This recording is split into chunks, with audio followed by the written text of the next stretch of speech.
Hey everybody, how's it going? Welcome to the NoDQ.com live recap of WWE NXT's Great American Bash 2021. Shout out to everybody watching this, whether it's live or on demand. I appreciate your viewership and support. Let's go ahead and get started with this recap. Great American Bash. We had the cold opening with voice narration from the late, great Dusty Rhodes. Very well done here. And for the first time that I could recall, we had beer sponsoring NXT and WWE in general. We had Bud Light as a sponsor for this show. I'll stick to my Diet Pepsi. Thank you very much. We had a big match kicking off the show. We had the NXT Tag Team titles. Tommaso Ciampa and Timothy Thatcher challenging MSK. Ciampa and Thatcher got the early advantage. They worked well together as a tag team. They did a powerbomb backstabber near fall on Wes Lee, but Lee was able to kick out of that. MSK made a comeback. Carter did a swanton off the top, and then Lee came off the top, but Thatcher pulled Lee to the outside of the ring. And then Ciampa and Thatcher were on the verge of winning the match, but then Carter knocked Ciampa into Thatcher, and then Lee, with an inside cradle, picked up the victory. So MSK still your tag team champions. Very fun match here to open the show. The Cleaver Colin Andrews says good opening match. Mr. Anderson says that tag match was a good match. Hamp Connell sent in a $2 super chat. Thank you for that, Hamp. Says, why do we need Beth Phoenix, Aaron? Why? Tell me. You have to have a 3-person commentary team, although on SmackDown there's only 2, but gotta have her there. I mean, I think she's all right, but I still miss more Ronaldo, and I will continue to say that until somebody just as good comes along, and I don't know if that's ever going to happen. Hamp Connor with another $2 super chat. Thank you, Hamp. Says $2 for another roll-up pin. Well, the thing is, Ciampa, he's a veteran in NXT, and Thatcher's almost at that level. Thatcher has been booked at that level as an equal to Ciampa. So in this type of match, MSK are, even though they're the champions, they're kind of like the underdog. So WWE went with an ending where the champs retain, but it wasn't a real decisive victory. Chris Bove says good show, but last year's was better. All right, well, let's get to the rest of this show, and then I'll give my final thoughts. We had Samoa Joe and William Regal in the ring. Regal had Johnny Gargano and Karrion Kross, the NXT champion, come to the ring. Gargano said that he's been living rent-free in Kross's head. He said Kross is terrified. And then Regal announced that the NXT title will be on the line next week. Kross responded by saying that he has 3 goals. He's never going to lose the NXT title. He's going to main event WrestleMania, and he's going to become WWE champion. That is a man with goals. And he said that, meanwhile, Gargano, when he wakes up in the morning, all he's thinking about is wearing his wife's jeans. It was then announced that Samoa Joe will be the special guest referee, which is very interesting, and I'll get to that here in a second. Gargano had the final words saying that Kross could not even lace his wife's boots. And Kross got angry by this. Kross was like, why wait until next week? But Samoa Joe held him back. Colin Andrews says, I see Gargano taking it and Kross heading up. Yeah, that seems to be the direction with Karrion Kross, that he will be on the main roster very soon. As soon as they announced Samoa Joe being the guest referee, my thought was shenanigans. This is how Kross loses the title, because, I mean, does anybody really think that Gargano would be able to beat Kross? But with Samoa Joe in there, you can do a screwy ending. What if Joe goes heel? What if we have Samoa Joe join up with Johnny Gargano as a heel, and it's all part of a big conspiracy? There's a couple of different ways this can go, but I feel like whether it's intentional or not, Samoa Joe is going to somehow cost Kross the title next week. But maybe I'm wrong. Maybe Kross just stays NXT champion and goes to the main roster and pulls double duty. Who knows? Again, that's another way it could go. Alberto Gomez with the $2 super chat says, MSK getting booed, I wonder why. Yeah, I'm not really sure on that one. The only thing I can come up with is that they debuted and they won the titles relatively quickly. Instead of grinding their way to the top, they came in and were pushed very quickly. And as I mentioned, they were the underdogs in that match, but they were the underdogs that won the titles right away. So where do they go from here? I mean, that's really the only thing I can come up with, like I said. Colin Andrews says Karrion Kross provokes Joe. Joe chokes him out and counts 1, 2, 3 for Gargano. Yeah, I mean, they could.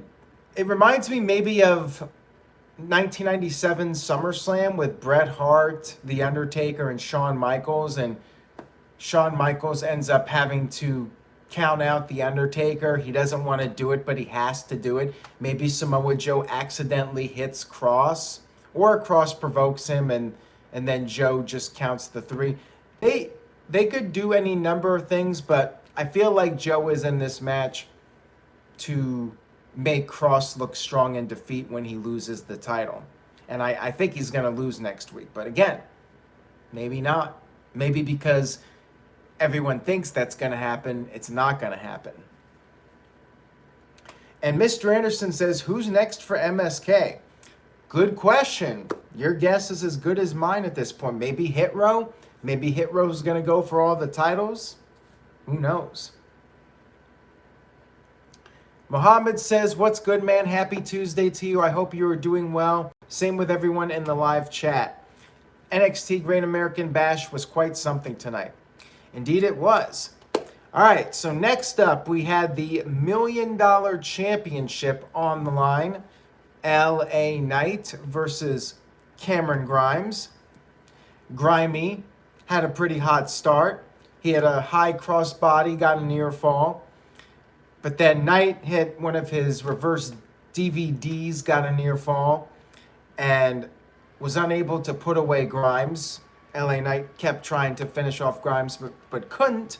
So out of frustration, he grabbed the $1 Million title. By the way, the stipulation was if Grimes lost, he would have to become LA Knight's butler. Referee took the title, or stopped him from using it. Title went to the outside of the ring. And then LA Knight attempted to use the tights to pin Cameron Grimes. He was unsuccessful. And then Grimes hit a Poison Rana, a reverse Hurricane Rana, got a near fall. Knight escaped to the outside of the ring, and then he hit a DDT to Grimes on the championship on the floor. Referee did not see it. Grimes barely made the 10 count. He got back in literally the last split second, and he tried to make a comeback. Crowd chanted to the moon, but then LA Knight hit the BFT to score the victory, which means poor Grimy has to be the butler for LA Knight. Good match here. I liked it a lot. Mr. Anderson says this was a great match too. I give it 4 stars. Darren says I like Grimes, but I knew that this would end badly. Alberto Gomez with a $5 super chat. Thank you, Alberto. I appreciate it. Says, rumors are Kross goes up without Scarlett. This is a very bad idea. Scarlett made the entrance 10 times better. It's going to be missing something, and it's her. I agree with you 100%. I think it would be a big mistake to have Karrion Kross on the main roster without Scarlett. They need to be a package deal. And Scarlett can wrestle. You can have her compete, but they need to be a package deal with that entrance in WWE on Raw or SmackDown. Absolutely. I'm very, very curious for your guys' thoughts on Hit Row, but save that for just a minute here. We had Zoey Starks and Io Shirai challenging Candice LeRae and Indy Hartwell for the NXT Women's Tag Team titles. You had Indy Hartwell wearing her Razor Ramon tribute gear.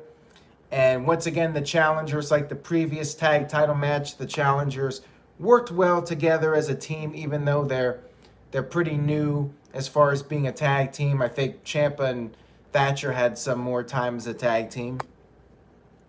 And the heels got the advantage for a while. Eventually, Io Shirai got the hot tag and went after her nemesis, Candice LeRae.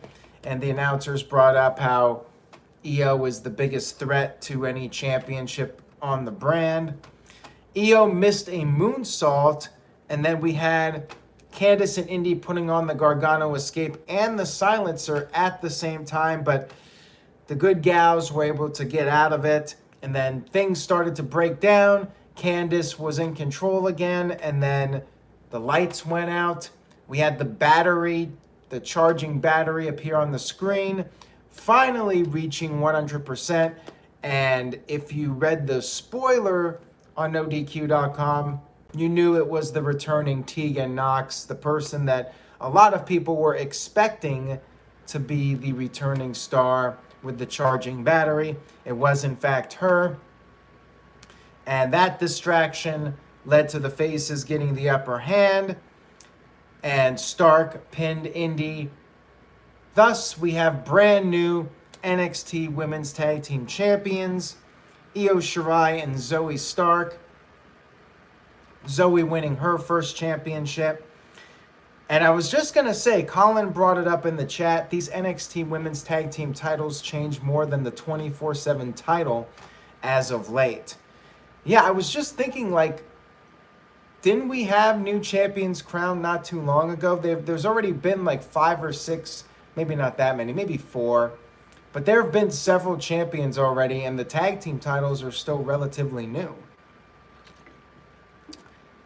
And after the match was over, Tegan Nox went right after Candice LeRae. And then during the commercial break, and I did not really like this. They did the big celebration, but during the break, they showed Dexter Lumis reuniting with Indy, picking her up and carrying her out of the ring. I would have preferred if they did not do it as a during the break segment. Like, I think that more emphasis should be put on that storyline because it's been one of the more compelling storylines in NXT, in my opinion. But yeah, they just showed a brief. During the break, Dexter Lumis showed up, and that was his 10 seconds on the show. Caleb Jacobs with a $2.62 super chat. Thank you, Caleb. Says, I love this new role Samoa Joe has. As do I. If he's not wrestling, this is the best thing they can do with him at this point. Colin Andrews says that there have been 4 reigns as of March 10th of this year. So, yeah, it's hot potatoing a little bit for sure. This should be the last one for a while. They should try to keep it on one team for the time being. And next up, all right, so this, I'm very curious for everyone's thoughts on this. We had Hit Row celebrating Isaiah Swerve Scott's victory over Bronson Reed last week. And by the way, Bronson Reed was not on this show. Another guy that is almost certainly going to the main roster now. He dropped the title. He's been doing dark matches at the Thunderdome. Looks like he's going to be one of the next ones called up. Hit Row celebrated by pretty much doing a full-blown rap concert. each one of them took turns rapping. Well, at least the three did, with Adonis doing the DJing. And then the four of them came to the ring. They continued to do their song, everybody taking turns on the mic. And I've seen some varying opinions on this. I thought it was great. I think that these guys are something that wrestling needs badly. Not just NXT. You look at the demos, and with NXT, it's a lot of people over 50 watching. Like, this is something that can bring in young viewers. Like, this has the cool factor that so many other acts in NXT and other wrestling companies just don't have. Like, these guys, it feels like they're hip and modern. And it feels fresh. It's something that we don't see every day in wrestling. It's unique, and they actually can perform. They can do the wrestling. They can do the entertainment with the rapping. This was great. I really liked this a lot. But I do see some critics. Mr. Anderson says Hit Row sucks. Anthony says worst part of the show. And Nick Glavin says Hit Row is a very good faction, exactly what Scott needed. And Darren says the crowd was dead, though. 3 kids dancing in the crowd. Yeah, well, those guys probably just want to see wrestling. They probably just want to see guys doing a million moves and a million kickouts. You know, that's what they're there for. But I think as far as like mainstream appeal, Hit Row has something going here. So much so that I would not be shocked if they get called up sooner than some of the other guys, just because there's dollar signs. You know, you got top dollar there. I think there's money with these guys. I really do.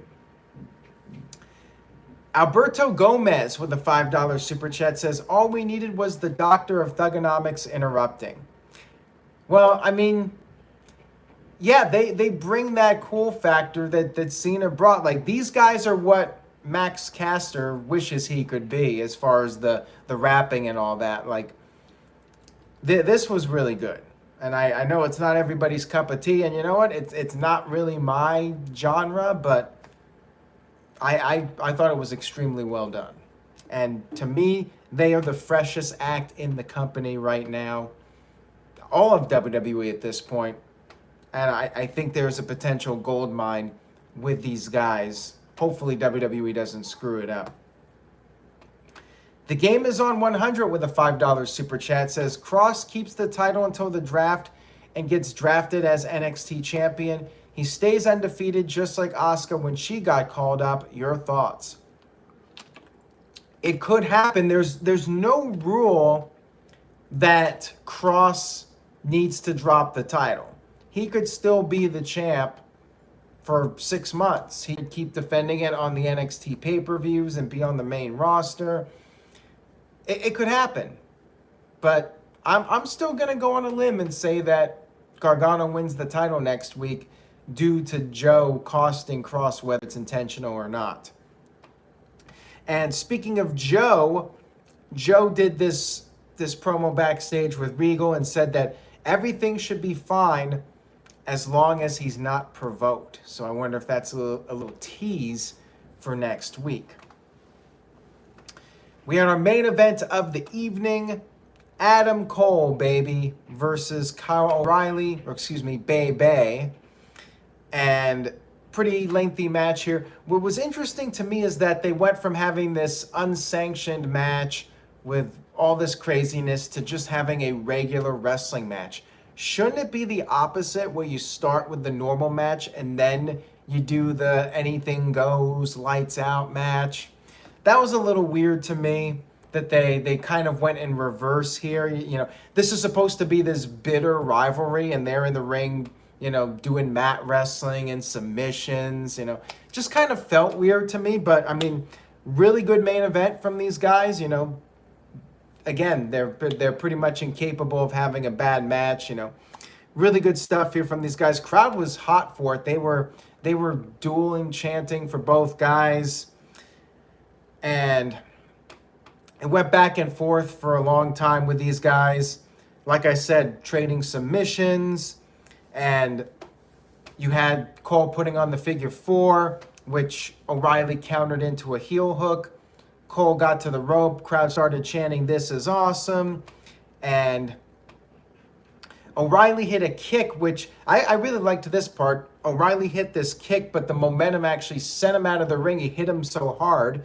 I thought that was pretty cool. And then he was on the outside. And then Cole took advantage and hit the Panama Sunrise on the outside of the ring.